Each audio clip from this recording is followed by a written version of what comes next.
തൃശ്ശൂർ പൂരം നടത്തുന്നതുമായി ബന്ധപ്പെട്ട അനിശ്ചിതത്വം നീങ്ങിയിരിക്കുകയാണ്. മുണ്ടത്തിക്കോട് വെടിക്കെട്ടുപുരയിലെ അപകടത്തിന് ശേഷം തൃശ്ശൂർ പൂരം നടത്തണോ വേണ്ടയോ എന്നുള്ള കാര്യത്തിൽ ഒരു അവ്യക്തത ഉണ്ടായിരുന്നു. ഇന്ന് ദേവസ്വം മന്ത്രിയുടെ അധ്യക്ഷതയിൽ ചേർന്ന യോഗത്തിൽ അതുമായി ബന്ധപ്പെട്ട കാര്യങ്ങളെല്ലാം ഒരു തീരുമാനമായിരിക്കുകയാണ്. ദേവസ്വങ്ങൾ ഇന്നലെ തന്നെ ഫെസ്റ്റിവൽ കമ്മിറ്റി കൂടുകയും അവരുടേതായ നിലപാടുകൾ സ്വീകരിക്കുകയും ചെയ്തിട്ടുണ്ടായിരുന്നു. തൃശ്ശൂർ പൂരം വെടിക്കെട്ട് മാറ്റി നിർത്തി മറ്റെല്ലാ ആചാരങ്ങളോടും കൂടി നടത്തണം എന്നായിരുന്നു ദേവസ്വങ്ങളുടെ ആവശ്യം. ആ ആവശ്യം ഇന്ന് നടന്ന യോഗത്തിൽ ചർച്ച ചെയ്യുകയും ചെയ്തു. ദേവസ്വം മന്ത്രിയുടെ അധ്യക്ഷതയിൽ മന്ത്രി കെ രാജൻ, മന്ത്രി ആർ ബിന്ദു, തൃശ്ശൂർ ജില്ലാ കളക്ടർ, അതുപോലെ തന്നെ city police commissioner, Thiruvambadi Paramekkavu Devaswom ഭാരവാഹികൾ ഇവരെല്ലാവരും ചേർന്നുകൊണ്ട് മറ്റ് വിവിധ വകുപ്പുകളെല്ലാ ഉദ്യോഗസ്ഥരും ചേർന്നുകൊണ്ടായിരുന്നു ഇന്ന് തൃശ്ശൂർ ജില്ലയിലെ കളക്ടറേറ്റിൽ യോഗം ചേർന്നത്. ആ യോഗത്തിൽ കൃത്യമായി തിരുവമ്പാടി പാറമേക്കാവ് വിഭാഗങ്ങൾ അവരുടെ നിലപാട് വ്യക്തമാക്കുകയും ചെയ്തു. അതായത് തൃശ്ശൂർ പൂരത്തിന് കൊടിയേറ്റം കഴിഞ്ഞതിനാൽ തന്നെ എല്ലാ ചടങ്ങുകളും കൃത്യമായി തന്നെ നടക്കേണ്ടതുണ്ട്.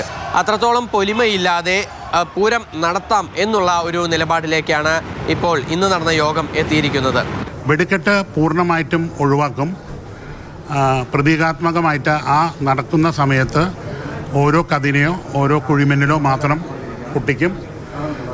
കുടമാറ്റത്തിൽ കുടകളുടെ എണ്ണം കുറയ്ക്കും. എന്നിട്ടത് കൺട്രോൾ ചെയ്ത് കുടമാറ്റം വേഗം അവസാനിപ്പിക്കും. സമയം ആർഭാടമായിട്ടൊരു ഇനോഗ്രേഷനോ വലിയൊരു ഫെസ്റ്റിവിറ്റി ഉണ്ടാവില്ല. വെക്കുവാണ്, ഡിസ്പ്ലേ ആയിട്ട് വെക്കും.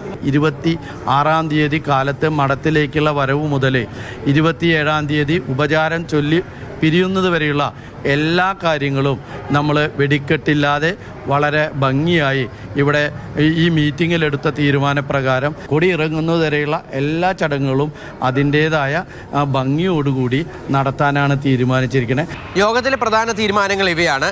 അതായത് തൃശ്ശൂർ പൂരത്തിൻ്റെ വെടിക്കെട്ടുകൾ, സാമ്പിൾ വെടിക്കെട്ട് ഉൾപ്പെടെ പ്രധാന വെടിക്കെട്ട്, പകൽ വെടിക്കെട്ട് എന്നിങ്ങനെ 3 വെടിക്കെട്ടുകളാണ് തൃശ്ശൂർ പൂരത്തിനുള്ളത്. ആ 3 വെടിക്കെട്ടുകളും ഒഴിവാക്കാനായി തീരുമാനം ആയിരിക്കുകയാണ്. അതിനോടൊപ്പം തന്നെ കുടമാറ്റം തൃശ്ശൂർ പൂരത്തിലെ ഏറ്റവും ഗ്ലാമർ ഇനമാണ്. ആ കുടമാറ്റത്തിൽ പ്രധാനമായും ഏകദേശം 1.5 മണിക്കൂറോളമാണ് ഈ കുടകൾ മാറുന്നതിന് വേണ്ടി എടുക്കാറുള്ളത്. 50-ലേറെ കുടകളാണ്, അത് സ്പെഷ്യൽ കുടകൾ ഉൾപ്പെടെ 50-ലേറെ കുടകളാണ് ഉണ്ടാകാറുള്ളത്. ആ കുടമാറ്റം 15 മിനിറ്റായി ചുരുക്കാനാണ് മറ്റൊരു തീരുമാനം ഉണ്ടായിരിക്കുന്നത്. അതായത് തെക്കോട്ടിറക്കം സാധാരണ പോലെ നടക്കും. അതിനുശേഷം കുടമാറ്റം 15 മിനിറ്റ് മാത്രം നേരമായിരിക്കും ഉണ്ടാവുക. അതിൽ 10-ൽ താഴെ കുടകൾ മാത്രമായിരിക്കും ഈ കുടമാറ്റത്തിനായി ഉപയോഗിക്കുക. മാത്രമല്ല തൃശ്ശൂർ പൂരത്തിൻ്റെ ഇലഞ്ഞിത്തറ മേളവും അതുപോലെ തന്നെ മഠത്തിൽ ഒരു പഞ്ചവാദ്യവും ഉൾപ്പെടെയുള്ള മറ്റെല്ലാ ചടങ്ങുകളും അതുപോലെ തന്നെ നടക്കും. ഓരോ വിഭാഗത്തിനും സാധാരണഗതിയിൽ ഉണ്ടാകാറുള്ള പോലെ 15 ആനകൾ തന്നെ ഇത്തവണയും ഉണ്ടാകും. മാത്രമല്ല മേള കലാകാരന്മാരുടെ എണ്ണത്തിലും കുറവുകളൊന്നും തന്നെ ഉണ്ടാകില്ല. സുജി പട്ടാമിക്കൊപ്പം MS ഷോയ്, മാതൃഭൂമി ന്യൂസ്, തൃശ്ശൂർ.